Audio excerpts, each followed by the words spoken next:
folks, and thank you all so much for joining us for this first live Q&A in our new Curious Minds series with Shinan Govani on the British royal family. Over the next 20 minutes or so, Shinan and I are going to be running through some of the excellent questions that you submitted to us this week in response to his first session, looking at royal dynasties in the modern era and the reign of the woman widely considered the first true modern monarch in Great Britain, Queen Victoria.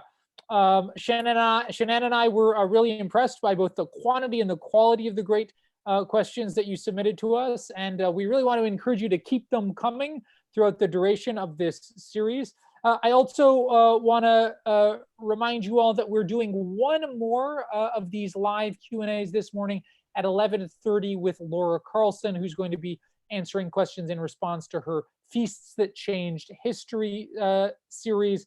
If you're planning to stick around for that, you're going to need to refresh your browser at 11:30 a.m. Once we've wrapped up this Q&A. But in the meantime, it is my great honor, privilege, joy to welcome our fearless leader on this journey through the history of the House of Windsor, Shinan Govani. A hearty welcome to you, Shinan. Thank you for having me, Will. How are you? I'm doing great. I'm doing great.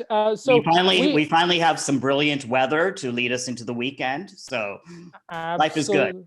Yeah. Life is things are looking up. Things are looking up. We've got quite a few good questions to run through, Shinan. So I'm gonna jump right into it now. Yeah. And I'm going to start with a question that comes from our audience member, Tom, who writes, Carolyn Harris, in her wonderful guest interview with you this week, briefly mentioned Queen Victoria's role as a kind of diplomat for Great Britain. Does Queen Victoria show us that a modern monarch can be more than just a figurehead and actively shape the national and international standing of a country? Yeah, it's an interesting question. Her role in the domestic realm, much like our queen now, was as a constitutional monarch, and she relied on the advice of her ministers, much like the queen does now. So in that sense, her power, shall we say, was limited. But where it is somewhat different from our experience now is that she did wield quite a bit of influence on the global stage. And I checked in with Carolyn Harris, who made the point that that one of the reasons she had a great degree of influence, of foreign influence, is that so many of her children and grandchildren were married into the different royal houses of Europe.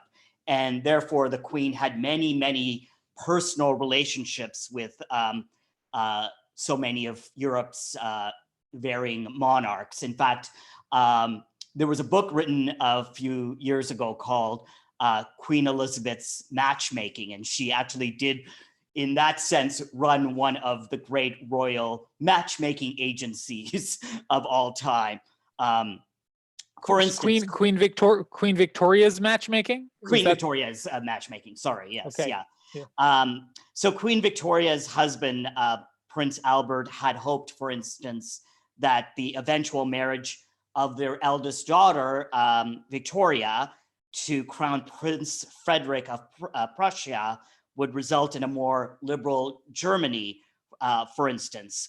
But history shows that Vicky and Fritz were politically sidelined by the German Chancellor Otto von Bismarck, and Fritz only ended up having a brief reign. So that's sort of one example of how things seem to work. After Prince Albert's death, I should say, Queen Victoria became increasingly involved in the expansion of the British Empire.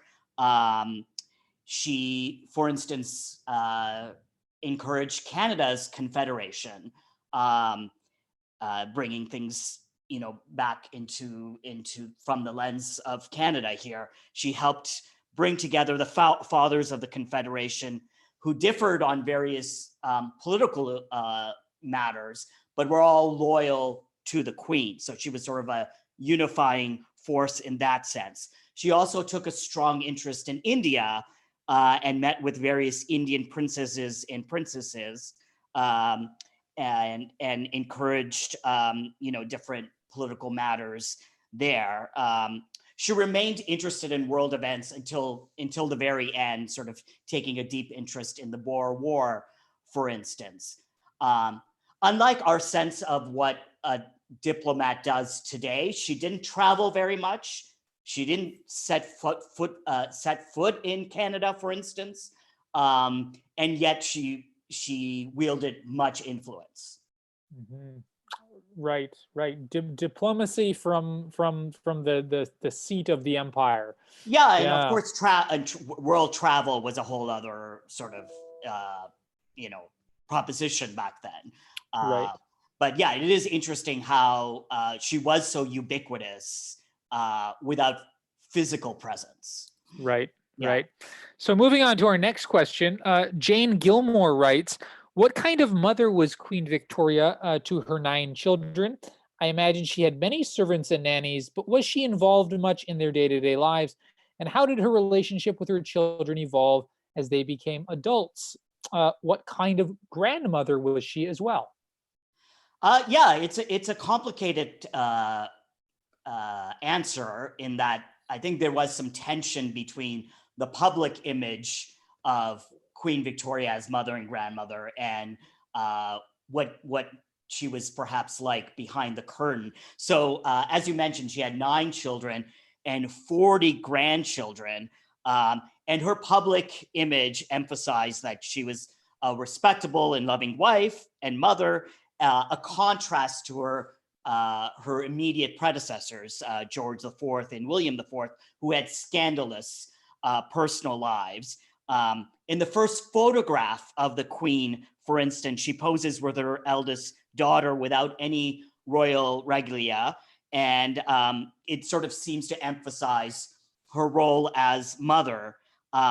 In the first film of Queen Victoria in 1896, she spends time at Balmoral with her children and grandchildren, and also in many painted portraits of the time. There's a strong emphasis of Victoria being, the center of this family and consequently the mother of the country and the empire. Behind palace doors, however, Queen Victoria's views on mothering were more complicated. She feared childbirth, for instance, and her use of anesthesia for her 8th and 9th confinements helped to popularize pain relief for childbirth, for instance. She did not enjoy babies per se, describing them as ugly frog-like things. She was one of those mothers, and this is common with many instances of motherhood. She became more involved in her children's lives as they grew older. I think she had more of a connection with them in the latter part of their lives. So Prince Albert was the parent who spent more time in the nursery and designed exhaustive educational programs for his children. And in terms of her grandchildren, Queen Victoria described her dozens of grandchildren as, quote, the royal mob, unquote, and noted that when her 14th grandchild was born, that it seemed to go on like rabbits in the Windsor Park. But she did take pleasure in her grandchildren, taking a particular interest in the children of her daughter Alice after Alice's premature death. Alice's eldest daughter, Victoria, married Louis of Battenberg, and they became the eventual parents of the last Tsarina of Russia. 5 of Queen Victoria's granddaughters became queens or empresses consort, sort of referring back to our first question about Mhm. diplomacy. So 5 of these granddaughters were respectively Queen Maud of Romania, Queen Sophie of Greece, and the Tsarina Alexandra of Russia. So yeah, both the personal and political were definitely woven together, even in her role as mother and grandmother. Right. So, Shinan, you mentioned Victoria's use of anesthesia for childbirth, one of just countless trends she seems to have started during her reign. We received a number of questions on that theme. Beth writes, you and Carolyn Harris mentioned that Queen Victoria started the trend of wearing white wedding dresses and black when you're in mourning. Are there any other contemporary trends that she popularized?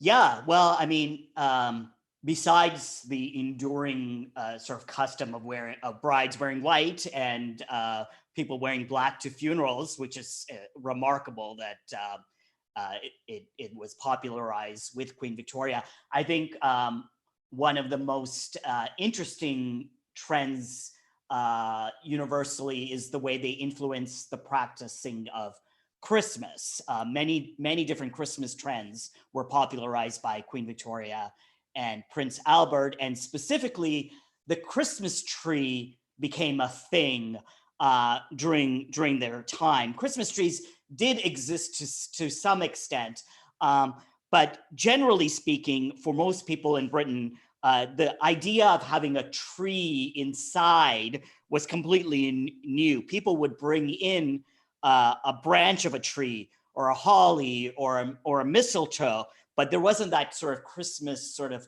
tableau as we know it. For instance, it was a custom sort of exported from Germany, and because Prince Albert's roots were in Germany, that's how it sort of became popularized. And of course, that has become commonplace now. Queen Victoria and Prince Albert brought the tree every Christmas into Windsor Castle themselves, and they would decorate it themselves. They would light candles and put gingerbread on the tree, and the children would be brought in.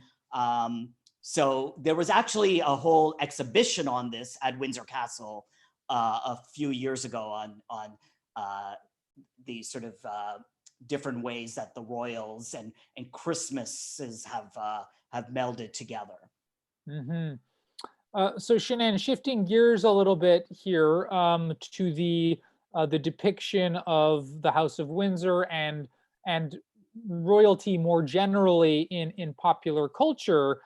You and I have both, I think, in our intros to this series, we've made much of the fact that part of the reason we thought that the time was right to dig into this topic was the enduring popularity of the Netflix series Crown. Curious Minds regular Karen Miller writes in with an interesting question saying that what are some other works of popular culture, in addition to The Crown, that you would recommend to people who enjoy the stories and history of the British royal family and modern day royalty and royal dynasties in general?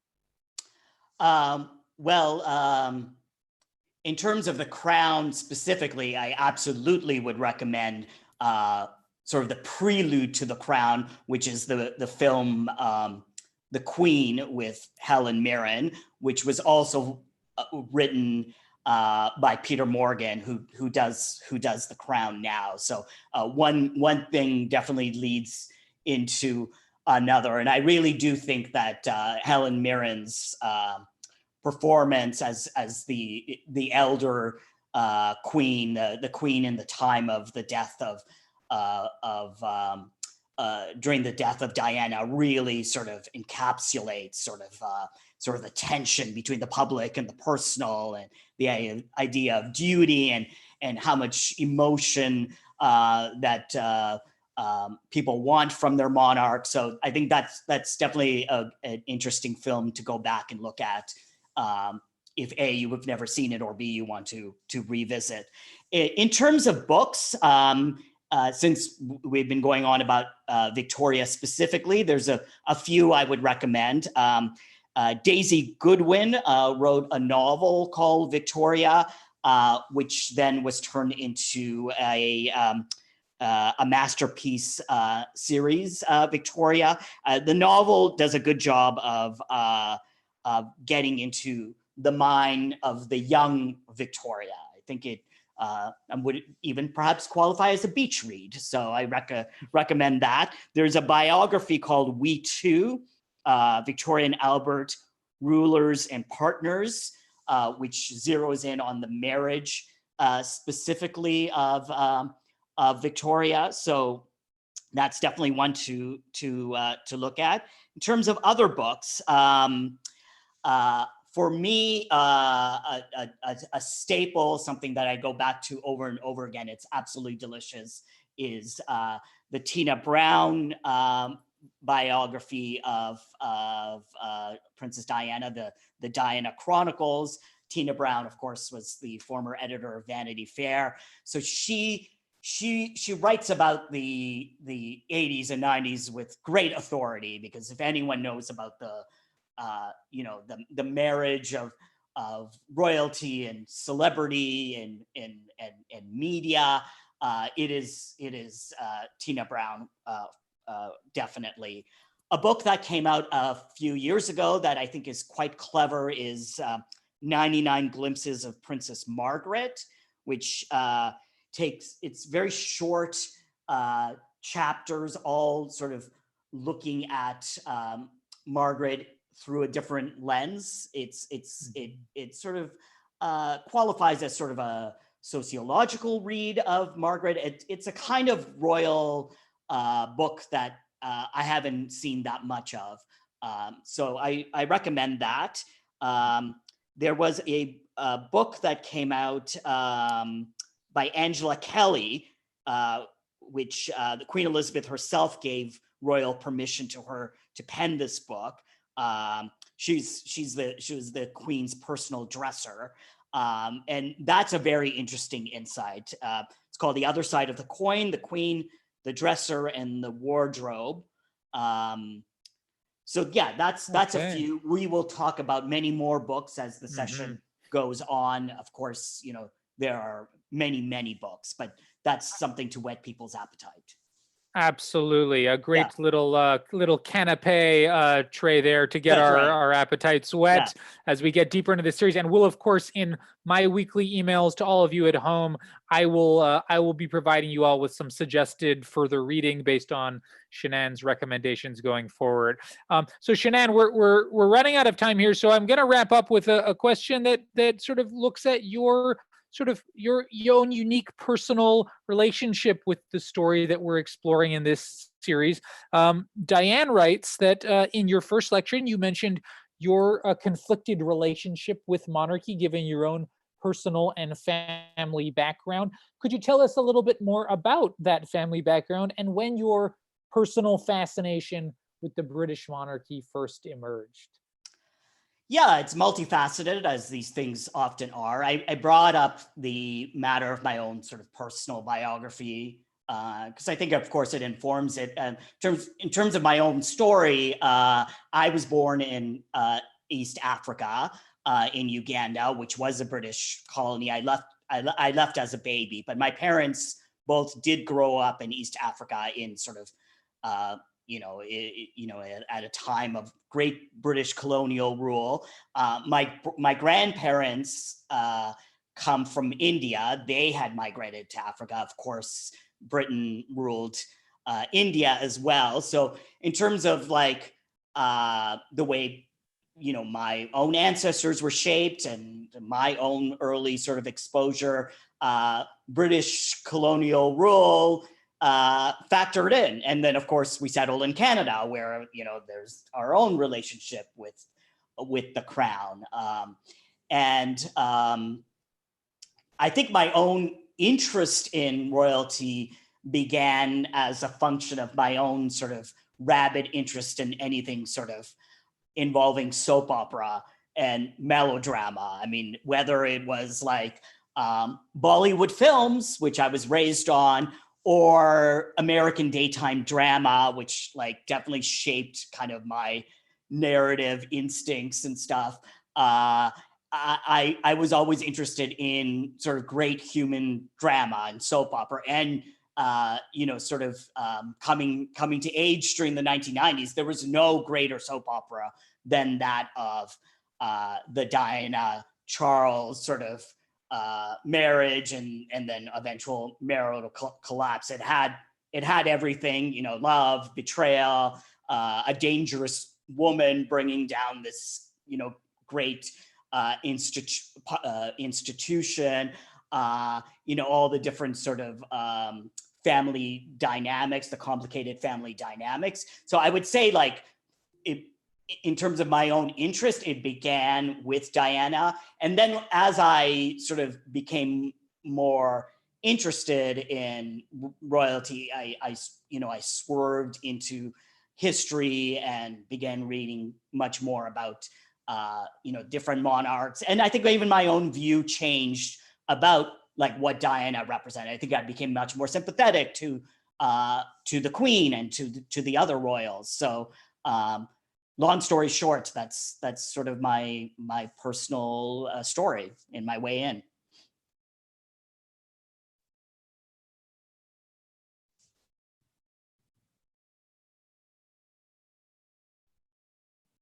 I think we may have lost Will, but I believe that ends our Q&A for this session.